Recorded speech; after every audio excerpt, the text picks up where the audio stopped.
Hi, welcome to Discover History. Today we are going to talk about the Taj Mahal. This is the first episode regarding the Taj Mahal Crown of the palace is an Islamic ivory-white marble mausoleum on the right bank of the river Yamuna in the Indian city of Agra. It was commissioned in 1632 by the Mughal Emperor Shah Jahan to house the tomb of his favorite wife, Mumtaz Mahal. It also houses the tomb of Shah Jahan himself. The tomb is the centerpiece of a 17-hectare complex, which includes a mosque and a guest house, and is set in formal gardens bounded on three sides by a crenelated wall. If till now you did not subscribe the channel, then kindly subscribe our channel Discover History for more interesting videos. Kindly also try to watch the complete video and don't skip the end. Construction of the mausoleum was essentially completed in 1643, but work continued on other phases of the project for another 10 years. The Taj Mahal complex is believed to have been completed in its entirety in 1653 at a cost estimated at the time to be around Rs 32 million, which in 2020 would be approximately about $1 billion. The construction project employed some 20,000 artisans under the guidance of a board of architects led by the court architect to the emperor, Ustad Ahmad Lahauri. Various types of symbolism have been employed in the Taj to reflect natural beauty and divinity. The Taj Mahal was designated as a UNESCO World Heritage Site in 1983 for being the jewel of Muslim art in India and one of the universally admired masterpieces of the world's heritage. It is regarded by many as the best example of Mughal architecture and a symbol of India's rich history. The Taj Mahal attracts more than 6 million visitors a year, and in 2007, it was declared winner of the new 7 Wonders of the World initiative.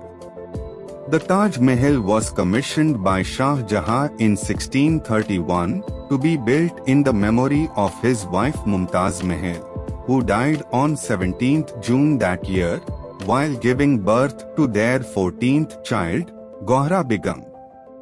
Construction started in 1632, and the mausoleum was completed in 1648, while the surrounding buildings and garden were finished 5 years later. The imperial court documenting Shah Jahan's grief after the death of Mumtaz Mahal illustrates the love story held as the inspiration for the Taj Mahal. The Taj Mahal incorporates and expands on design traditions of Indo-Islamic and earlier Mughal architecture. Specific inspiration came from successful Timurid and Mughal buildings including the Guri Amir, the tomb of Timur, progenitor of the Mughal dynasty, in Samarkand, Humayun's tomb, which inspired the Charbagh gardens and Hasht-Behesht plan of the site, Itmadur-Daula's tomb, sometimes called the Baby Taj, and Shah Jahan's own Jama Masjid in Delhi. While earlier Mughal buildings were primarily constructed of red sandstone, Shah Jahan promoted the use of white marble inlaid with semi-precious stones. Buildings under his patronage reached new levels of refinement. The tomb is the central focus of the entire complex of the Taj Mahal. It is a large, white marble structure standing on a square plinth, and consists of a symmetrical building with an iwan, an arch-shaped doorway topped by a large dome and finial. Like most Mughal tombs, the basic elements are Indo-Islamic in origin. The base structure is a large multi-chambered cube with chamfered corners forming an unequal 8-sided structure that is approximately 55 meters on each of the 4 long sides. Each side of the Ivan is framed with a huge pishtak or vaulted archway with two similarly shaped arched balconies stacked on either side. This motif of stacked pishtaks is replicated on the chamfered corner areas, making the design completely symmetrical on all sides of the building. 4 minarets frame the tomb, one at each corner of the plinth facing the chamfered corners. The main chamber houses the false sarcophagi of Mumtaz Mahal and Shah Jahan. The actual graves are at a lower level. The most spectacular feature is the marble dome that surmounts the tomb. The dome is nearly 35 meters high, which is close in measurement to the length of the base and accentuated by the cylindrical drum it sits on, which is approximately 7 meters high. Because of its shape, the dome is often called an onion dome or amrit. The top is decorated with a lotus design, which also serves to accentuate its height. The shape of the dome is emphasized by 4 smaller domed chattris placed at its corners, which replicate the onion shape of the main dome. The dome is slightly asymmetrical. Their columned bases open through the roof of the tomb and provide light to the interior. Tall decorative spires extend from edges of base walls and provide visual emphasis to the height of the dome.